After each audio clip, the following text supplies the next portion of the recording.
Dr. Gregory Hartney here. Thank you all for coming over to this channel. If you like the content, please give me a thumbs up. If you think the content is worthy to be shared, please be generous and share. The debate is getting hot and hotter, and I think it will get the hottest because I saw the Maverick last night and the Maverick work up a sweat. The Maverick pour his heart in his last video talking about Asafa and some of the things that I said.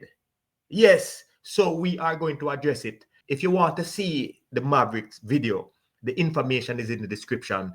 You also may need to follow the 2 earlier videos that I did that the Maverick responded to.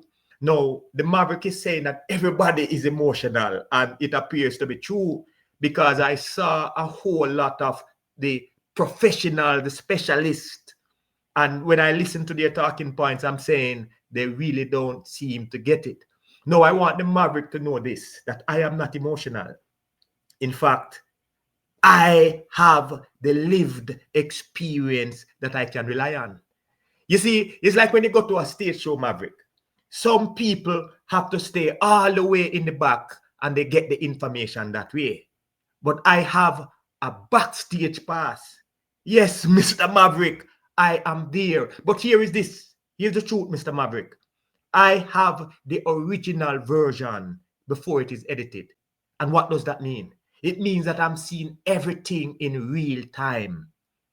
Yes, Mr. Maverick, I'm seeing everything in real time. No, everybody is running out and they are beating up on Asafa. And we need to give Asafa some respect because Asafa is one of the men who started this and bring it to the level, and Usain Bolt took it up. Yeah, and complete it. But Asafa made it clear. He said in his video that if the support system don't change, then his children will not be running for Jamaica. What type of system is he talking about?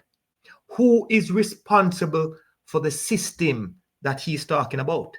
He's talking about the J3As and the Jamaica Olympic Association. These are the 2 governing bodies that govern what goes on in Jamaica. So when he says if the system don't change, he is talking about the governing body doing something to make a difference in the lives of the athletes. Now, here is the truth to what Asafa is saying. He's saying that if the system is set up the right way, then a lot of the athletes won't need a 9-to-5. Look at Michael Johnson.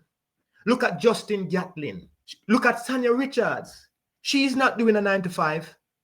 He's talking about the system has enough talent that if these talents are managed properly, nurtured properly, then these same athletes will matriculate through the system and they will be successful. So there would be no need for them to do in a 9-to-5 because they would have all that it takes to be successful. Now, here, what a lot of people don't want to address. Asafa is talking about a support system that will make sure that the athletes transition from high school into the professional level successfully. And you know what disappointed me and hurt me so much is that I have to see so many of these children fall by the wayside, not because of lack of talent, but lack of support. And everybody else around the athletes are benefiting from this.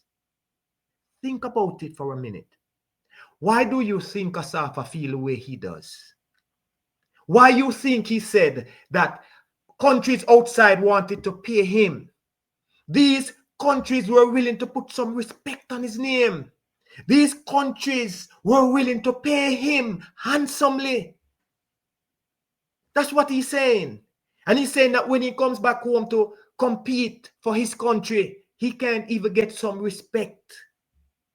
And he's giving up something for his country. So think about it that way. Yes, he's saying that if the system is not in place, after so many years we have people running the system, we have so many talent being wasted, yet still we have the people in the system running the system, that these people, well-dressed, well-spoken, these are some of the same people who talk down to some of the athletes.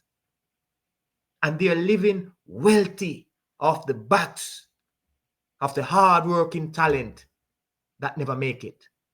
The hard-working talents who keep on falling by the wayside. Mr. Mill said it clearly, He said that less than 5% of our athletes who transition from high school in the pros, they don't make it. Why? Where are the programs after so many years? Where is the support system after so many years? And everybody else around the athletes are benefiting and living lavishly off of what? The money that the athletes bring in through sponsorship. Where are the monies? That is the question that we need to ask. Now, hear why this is important. If we had a system in place similar to the US, similar to Canada, you know how many of our athletes will be going through the system successfully? Look at this, my viewers and my subscribers. How do we know that Jamaica is a powerhouse? Look at pen relays. We dominated pen relays at the high school level. Now, why is it that some of these same athletes who are dominating high school at the highest level in high school, why is it that they're not able to transition successfully? Where are the programs? Who are leading these programs? Why can't we transition these young athletes to become more Shelly-Ann Fraser, Asafa Powell, Usain Bolt? Why? And that is the question a lot of us are afraid to answer. So, my viewers and my subscribers, tell me what you think about what the Maverick think, and tell me what you think about what I think, and leave your opinion in the comment section. And I will close with this. Asafa made it clear. He said that if things don't change, his children will not be running for Jamaica. What things? What is he talking about? He's talking about the way these guys run the system. That these guys seem to be in it for themselves and not for the athletes. Everybody seems to be benefiting tremendously off the backs, hard work of the athletes. So, Maverick, I'm speaking to you now. I want you to understand this, that when we look at a high school system with limited budget, that these people are able to run their high school more efficiently than how these federations are running their organization with less money. I remember years ago when I went down to Garvey Maceo, and Garvey Maceo had a cafeteria, and the cafeteria was supporting the entire school. Go there and ask them. I sat with them, I talked with them, and they said that they raise chicken around the school, and they're using that money to fund the program. Now, if many of these small high schools are able to accomplish so much with so little, why is it that our federations can't do the same with so much that they have? Where are the monies? Think about that. So I must say that I agree with Asafa when he said that if things don't change, if the system don't change, if how they run the organizations don't change, then his children will not be running for Jamaica. Put a little respect on the man thing, man. Put a little respect on Asafa thing, man. Anyway, I am Dr. Gregory Horton. If you like the content, please give me a thumbs up. If you think the content is worthy to be shared, please be generous and share. And also, tell me what you think about what I think and what the Maverick think. I'm Dr. Gregory Horton. Have a blessed day.